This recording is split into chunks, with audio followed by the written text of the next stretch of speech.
भाषण था प्रधानमंत्री बनने से पहले, जब 350 का सिलेंडर था, कि जब वोट डालने जाएं तो इस सिलेंडर को नमस्ते करके जाएं। तो आज जरा मोदी जी बताएं कि आज सिलेंडर की क्या हालत है। समाज में नफरत का माहौल पैदा करके, क्योंकि इनका काम ही नफरत पैदा करना है, से कहा जाए कि आप 4-5 शब्दों का इस्तेमाल मत करो, तो ये 5 मिनट मंच पर खड़े होकर भाषण नहीं दे सकते। और देश के गृह मंत्री का, प्रधानमंत्री का ये कहना कि अखिलेश यादव आएंगे तो मंदिर का निर्माण रुकवा देंगे, उसको रुकवाने की ताकत ना अखिलेश यादव में है, ना अमित शाह में है, ना देश के प्रधानमंत्री में है। वो देश के सर्वोच्च न्यायालय के आदेश पर मंदिर और मस्जिद दोनों चीज़ें बन रही हैं। झूठ बोलो, बहुत आत्मविश्वास के साथ बोलो और बार बार बोलो। तो पूरी भाजपा काम के साथ साथ चोरी करने की भी आदत है। जिस कट्टे में 50 किलो खाद आता था, अब उसमें 45 किलो आ रहा, 5 किलो खाद कम कर दिया है। तो अस्सलाम वालेकुम, नमस्कार, सत श्री अकाल। मैं बिलाल अख्तर एक बार फिर स्वागत करता हूं आपका अपने चैनल पर।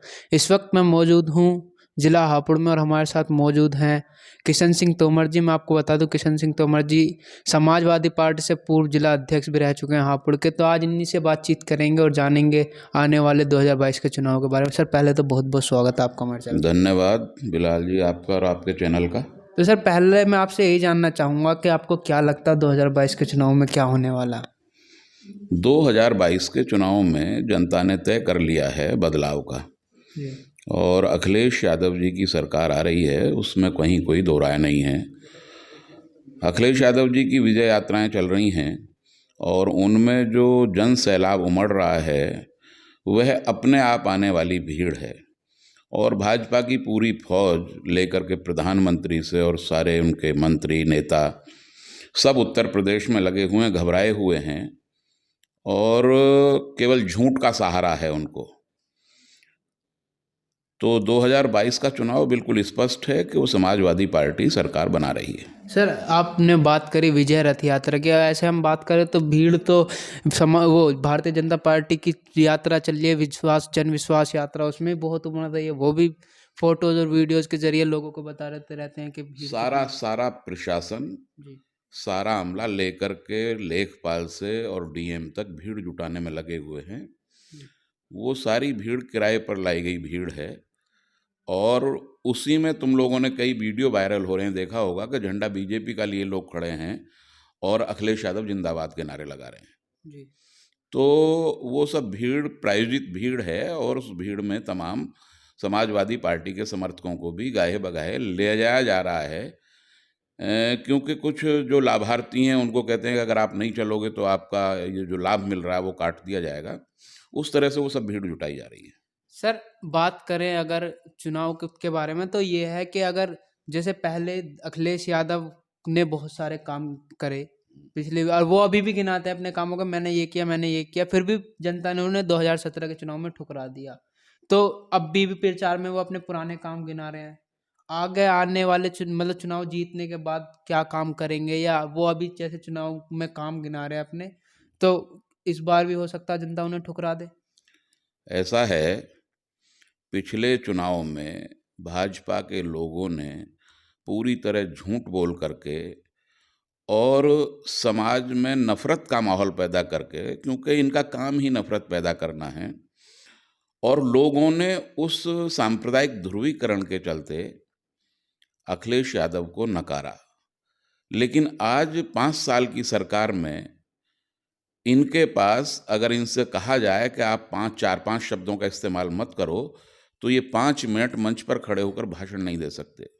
राम मंदिर का मत करो। अब झूठ की इंतहा ये है। जो काम उन्होंने कराए हैं, वो राम मंदिर उन्होंने बनवाया, तो वो तो उन्होंने बताएंगे। उन्होंने उन्होंने नहीं बनवाया ना राम मंदिर। उनकी राम सरकार में राम बना। राम बिल्कुल नहीं बना। राम मंदिर सुप्रीम कोर्ट के आदेश से बन रहा है, आप भी जान लीजिए इस बात को। लेकिन वो उसमें सरकार का कोई योगदान नहीं है, अभी और सुप्रीम कोर्ट ने ही राम मंदिर के आदेश किए हैं, सुप्रीम कोर्ट ने ही मस्जिद के आदेश किए हैं।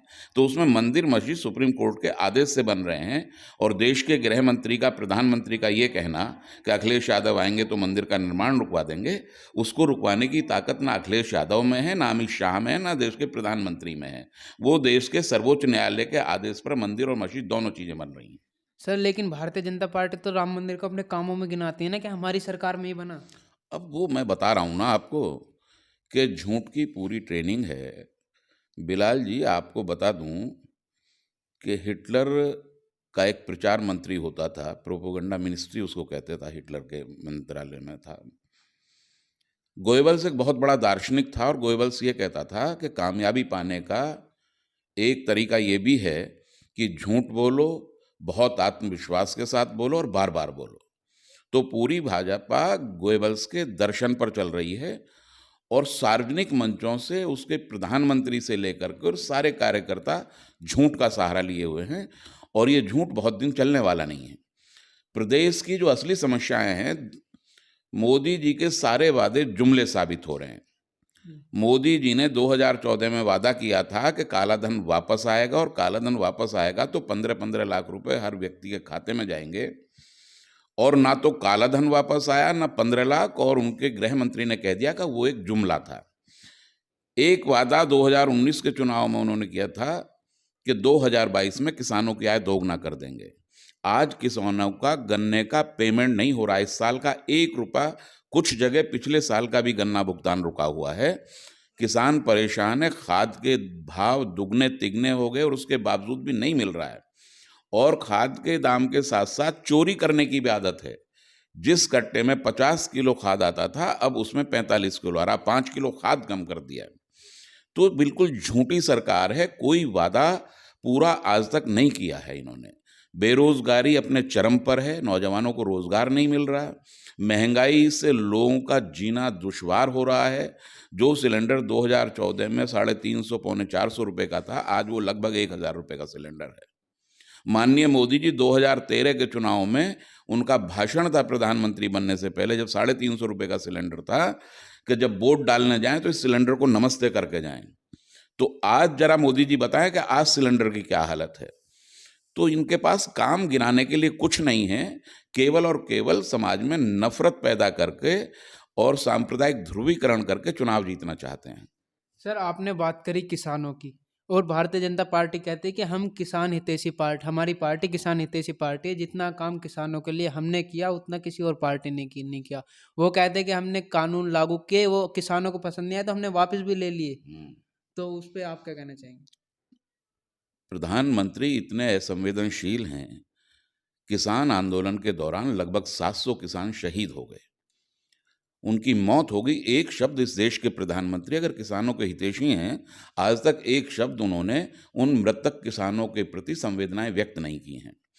तो ये ढोंगी सरकार है, किसानों के लिए इन्होंने कुछ नहीं किया है, केवल बात करने के अलावा कोई काम किसानों के लिए नहीं किया है।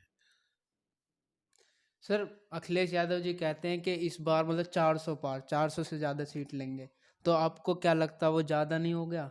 मैं ये कह रहा हूं कि 400 के पार हों या ना हों, लेकिन जनता ने ठान लिया है, इस देश का मजदूर, इस देश का नौजवान, इस प्रदेश का किसान, इस प्रदेश की जनता ने बिल्कुल मन बना लिया है कि इस बार समाजवादी की सरकार बनाएंगे।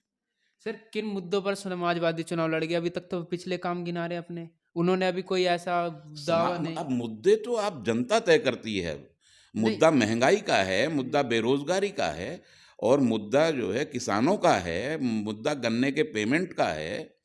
और आप जहाँ तक बात कर रहे हैं विकास की, तो आप देखो ना, विकास के जितने काम अखिलेश जी की सरकार में कराए, उतने काम तो आज तक किसी सरकार में 5 साल में हुए ही नहीं। किसानों के लिए रजवाहों का पानी फ्री था, किसानों के लिए जो सरकारी ट्यूबवेलें हैं उनका पानी फ्री था, किसानों के लिए बीमा दुर्घटना योजना 1 लाख से बढ़ाकर 5 लाख की। तो किसान हितैषी अखिलेश यादव ही हैं, किसान हितैषी नहीं। समाज का कोई वर्ग ऐसा नहीं है जिसके लिए अखिलेश यादव जी ने काम ना किया हो। सर, जैसे भाजपा ने बहुत सारे काम भी किए हैं, अगर आप कहें माने या ना माने, वो कहते हैं कि काम किए, और भाजपा ये बात और कहती है कि अखिलेश यादव क्रेडिट खाते हैं। अब काम वो करते हैं, वो कहते हैं कि ये तो हमारी सरकार में शुरू हो गया, लेकिन खत्म तो उन्होंने किया, कराया तो उसे उन्होंने। फिर अखिलेश यादव ये क्यों कहते हैं कि ये तो हमने शुरू किया? अभी कानपुर में मेट्रो का उद्घाटन प्रधानमंत्री ने किया, जी। जिसका शिलान्यास मुरली मनोहर जोशी, वेंकैया नायडू और अखिलेश यादव ने किया। वो कानपुर विकास प्राधिकरण की बुकलेट भी आज मौजूद है, और आज प्रधानमंत्री उस काम को अपना गिना रहे हैं। शिलान्यास ही नहीं किया था, काम शुरू किया था। अब बहुत सारे काम तो ऐसे थे जो अखिलेश यादव जी ने शुरू किए। अंतर्राष्ट्रीय स्तर का एक स्टेडियम लखनऊ में बनाया, आज वो खंडर बना पड़ा हुआ है, उसका सारा काम रोक दिया। तो ये सारे मैं बता रहा हूँ आपको कि ये सब झूठ बोलने का काम करते हैं, इसके अलावा इनके पास कुछ नहीं है। सर, अभी आप कह रहे हैं भाजपा ने कुछ नहीं किया, लेकिन अभी भाजपा के जो मुख्यमंत्री हैं उत्तर प्रदेश में, योगी आदित्यनाथ जी, उन्होंने कहा कि 1 करोड़ बच्चों को वो टैबलेट और स्मार्टफोन देंगे। देंगे ना, दे तो नहीं रहे ना। शुरू कर दिया है काम। शुरू कर दिया है तो शुरू कर दें, जब दे दें जब बता दीजिएगा। अच्छा, अब कितने कितने लोगों को दिया है? अखिलेश यादव जी ने तमाम बच्चों को, हाई स्कूल इंटर पास बच्चों को लैपटॉप देने का काम किया था। और आज नई टेक्नोलॉजी का ज़माना है, और उन्होंने इतने लैपटॉप दिए थे कि मैं समझता हूँ कि उतने लैपटॉप तो ये कभी दे ही नहीं पाएंगे। लैपटॉप लैपटॉप की जगह उन्होंने टैबलेट कर दिया, और बाकायदा अखिलेश जी ने लैपटॉप दिए थे। तो अखिलेश जी का एक विज़न है, एक प्रदेश को आगे ले जाना का विज़न है, और अखिलेश बहुत विज़नरी नेता हैं, और आने वाला समय अखिलेश यादव जी का ही है। सर, अगर बात करें किसानों की, तो क्या लगता है जो किसान आंदोलन खत्म हुआ है, इससे समाजवादी पार्टी को कितना फायदा पहुंचेगा? किसान आंदोलन खत्म होने से फ़ायदा पहुँचे या ना पहुँचे, लेकिन किसानों के प्रति जो अखिलेश सरकार का रवैया रहा, जी। अभी तमाम किसान, कल ही किसी चैनल पे मैं देख रहा था, कह रहे थे कि अखिलेश की जी की सरकार में गन्ने का पेमेंट 15 दिन में होता था। कई शुगर मिलें जो बंद पड़ी थीं, वो शुगर मिल चलाई थीं, और अखिलेश जी काम मैंने किसानों के अभी आपको गिनाए हैं, जो जो उन्होंने जी, जी। किसानों के लिए किए हैं।